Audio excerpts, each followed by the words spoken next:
Olá, no Resenha Trabalhista de hoje, nós vamos falar sobre o que pode mudar, provavelmente vai mudar, na execução trabalhista agora em 2011. Desde agosto de 2010, que um grupo de magistrados fizeram toda uma análise das execuções trabalhistas por conta do acúmulo de processos nessa fase.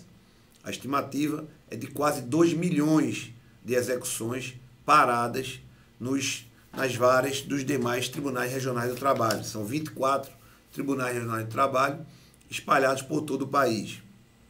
E dessa análise surgiu um documento que está sendo divulgado no site do Tribunal Superior do Trabalho, apoiado pela Corregedoria Geral da Justiça do Trabalho.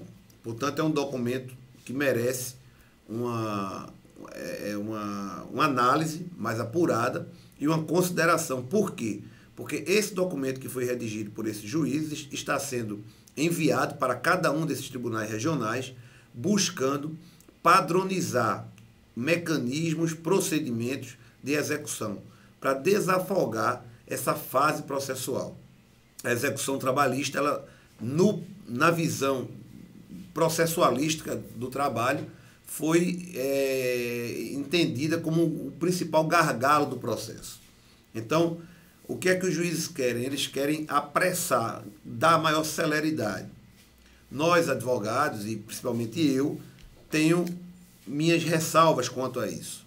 Eu acho que qualquer medida para acelerar o processo, para entregar essa prestação jurisdicional ao credor, ela é louvável.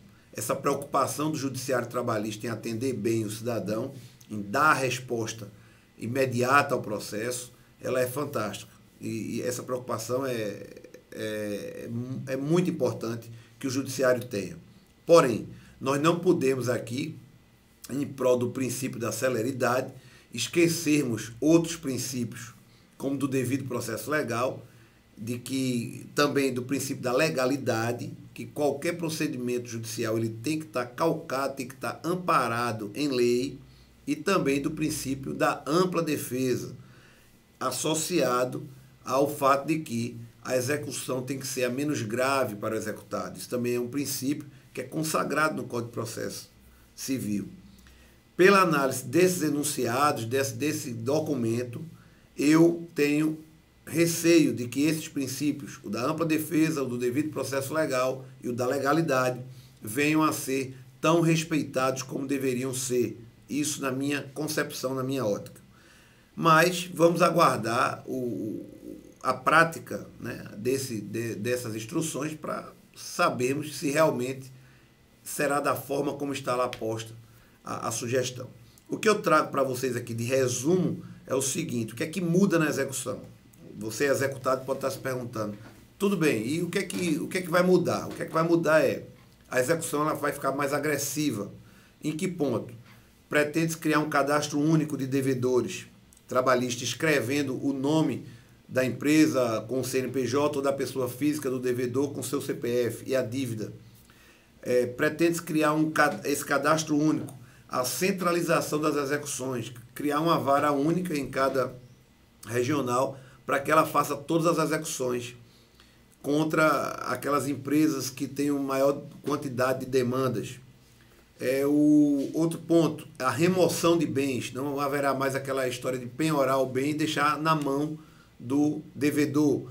Vai buscar penhorou um computador, um ar-condicionado, um veículo, remover esse veículo para um depósito, retirando da esfera de utilização do devedor, isso para também forçá-lo a um acordo, a uma solução ao processo. Um outro ponto é a citação do devedor através da pessoa do advogado. Eu vejo essa medida com total ilegalidade, porque o advogado, obviamente, não é parte no processo. Mas vamos aguardar para ver. Outro ponto é o arquivamento dos processos, e aí é contra o credor, que o credor não tiver indicado bem, não tiver mostrado interesse no andamento desse processo. O interesse que eu digo não é só a vontade de receber o dinheiro, não, é de estar trabalhando em prol de informar o juiz quais os meios que ele deve seguir para que consiga executar aquela pessoa jurídica ou aquela pessoa física.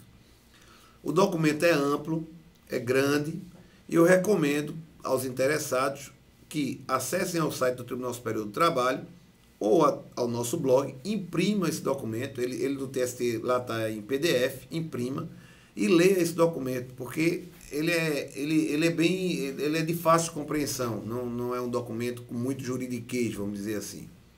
Então, basicamente são essas as mudanças e a busca desse desafio de chegar no final de 2011 com esses 2 milhões, quase 2 milhões de processos em execução, num número mais palatável, num número mais aceitável para o judiciário e também para a sociedade.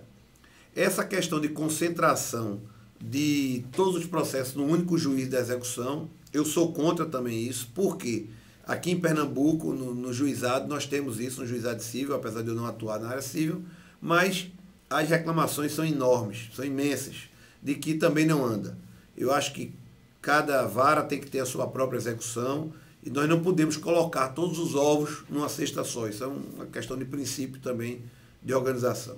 Outra crítica que eu queria aqui lançar é que a Justiça do Trabalho, independente de estar buscando esses meios, esses procedimentos alternativos, deveria estar lutando, trabalhando por um Código de Processo do Trabalho. Isso sim é que vai padronizar e vai agilizar os processos e também, consequente, as execuções.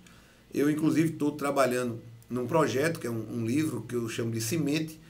O nome do livro é Uma Semente para um Código de Processo do Trabalho, que é exatamente criar um procedimento único, objetivo, claro, seguro, de andamento dos processos, para que cada juiz não faça ao seu modo e à sua maneira, fazendo com que aconteça isso, que nós estamos aí com 2 milhões de execuções.